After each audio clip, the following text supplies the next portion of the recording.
The sunfish knows he's getting fed. Several kinds of food going in. All right, well, we're going to watch for that sardine feed. We're having a lot of fun watching that ocean sunfish go for its breakfast. Thanks, Louis. We'll see you down here in a few minutes. I'll see you. All right. Now, as you can see, that ocean sunfish is really having a good time making its way up there. And what we're feeding to it is a gel-type diet in a sausage casing. So that's being fed by hand. And that's a slow fish that usually is eating jellies out in the wild. Let me show you on the monitors from a previous feeding a little bit more close-up of that action as well. Somebody was lying on the catwalk, the bridge that's over the top of this exhibit, and they are hand feeding that animal. And here they were using a different kind of target, different fish at the time, but it does the job there and brings that animal up. Now, if you turn your attention back to the center part of the window, you'll notice some little pellets being dropped in. This is designed for smallmouths, and you're going to see about 14,000 sardines make their way up and start feeding on that in just a moment or two. Sometimes it's like a big silver flash mob coming up. And I know some of you just came from our sardine round feeding. This will be about 5 times more fish than what you just saw over there. We sprinkle in a few handfuls like this because the smell and the taste underwater, which is the same, is what attracts these little fish up from the bottom. They generally hang out near the bottom because they feel a little safer down there. And those animals, believe it or not, are not here as food for anybody else. They live here, they are neighbors. Now, some of the other big fish that you see moving around here ate a lot yesterday, and we do that so that they're not so interested in eating those little sardines when they do come up. So these bigger fish won't be moving around and feeding, we hope, today. It is an art form, and every once in a while, if one of those little sardines breaks away from the school, maybe we'll see some action from the bigger animals. I hope not. Now, of course, that ocean sunfish, when it eats jellies, it's basically gargling them. It slurps them in, it kind of sloshes them around in its mouth, and it spits them back out. And it does this a few times until those jellies are reduced to gelatinous chunks. Doesn't that sound delicious? Now, when we feed the turtles, we also drop in a target, or that visual dinner bell here on the monitors. We can see that. Oh, I see our sardines are making their entrance. Let's go back to those. Now, watch how they move. It is incredible. It's like a fish tornado. Feeder is not only going to be feeding those pellets, those little brown things that you see up there.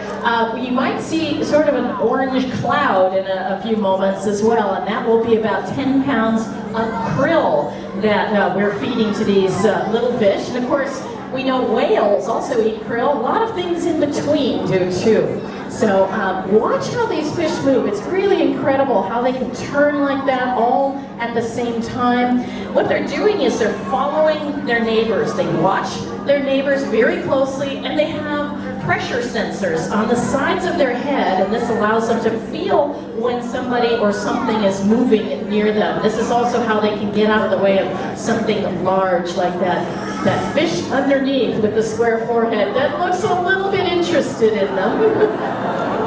This is what's known as a Dorado fish, and Dorado is a great name because that gold color is not a trick of the light. When these fish become excited, they flash that golden color. So we've got about 5 of them up top there. They're also known as mahi-mahi, which most of us know from restaurant menus.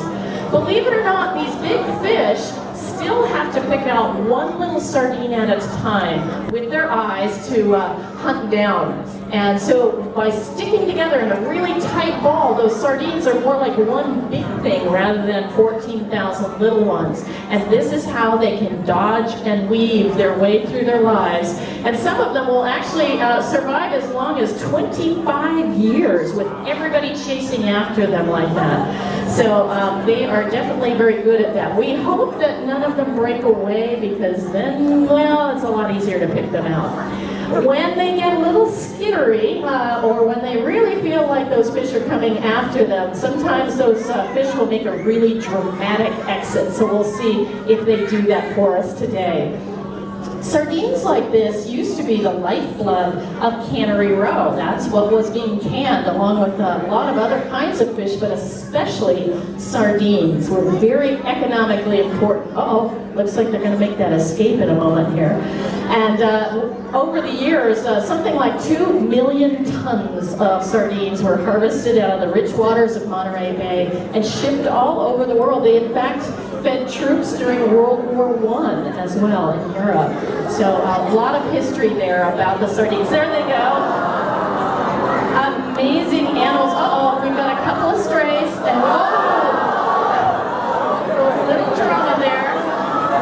I think they made it. Oh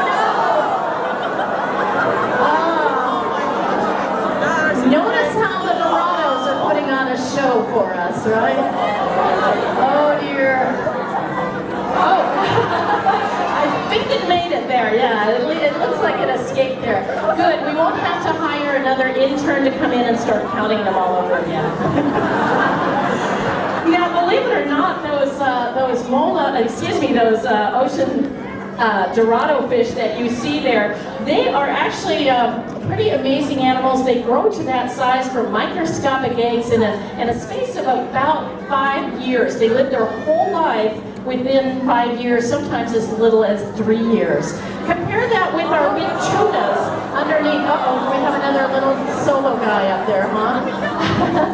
The tunas underneath here are actually kind of the opposite of the ocean sunfish. They are athletes underwater, and they may live several decades long. They start life, the bluefins start life across the ocean in the waters off of Japan, and migrate all the way across to this side, and then migrate all the way back to spawn. So they are never-ending swimmers. They spend their entire lives swimming. They reproduce a lot later in life, so it's a recipe for, unfortunately, overfishing for those tunas, especially the bluefin tuna, which are very critically endangered at this point. So as a seafood consumer myself, I want to make those intelligent decisions and vote with my wallet for the good stuff. So how do you know what's the good stuff?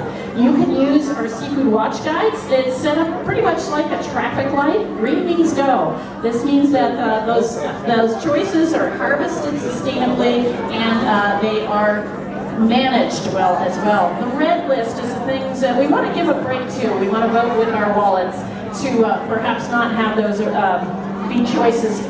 Good alternatives are on the yellow list, and Louis and I have those for you down here afterwards. There's even a sushi guide if you're a sushi fan like I am. And you can do without paper altogether, be even greener, and download the free apps for that. Now, these animals will keep moving like this, and I want to point out a couple other animals that you see cruising through, and that's our sharks and rays. We feed them with target feeding as well. So feeding a hammerhead or a sandbar shark is pretty easy if it knows to recognize that pole. It does, and that's where we can clip on that, say, the wild-caught Alaskan salmon, and there you go, lunch for a hammerhead. This only happens a few times a week as well, and it tends to be hard to see, so it's not something you get to see very often close up. And the rays are interesting as well. We have several pelagic stingrays in here, and when they feed, we also drop that visual dinner bell in. The ray's mouth is underneath, so it actually flips over for us. It makes it really easy to feed it there, the chunks of, again, sustainably harvested fish. You can see that our turtles are back in the swim of things as well. They've finished their vegetarian diet, and these ladies are both over 60 years old. Beautiful green sea turtles, also a very important part of our ecosystem out here. Well, if you want to see more of those sardines, I recommend you to take a trip downstairs next to our tentacles exhibit. You'll see the sardines in the vanishing wildlife area as well. There are so many things going on today, and we are really glad you could join us. Thanks.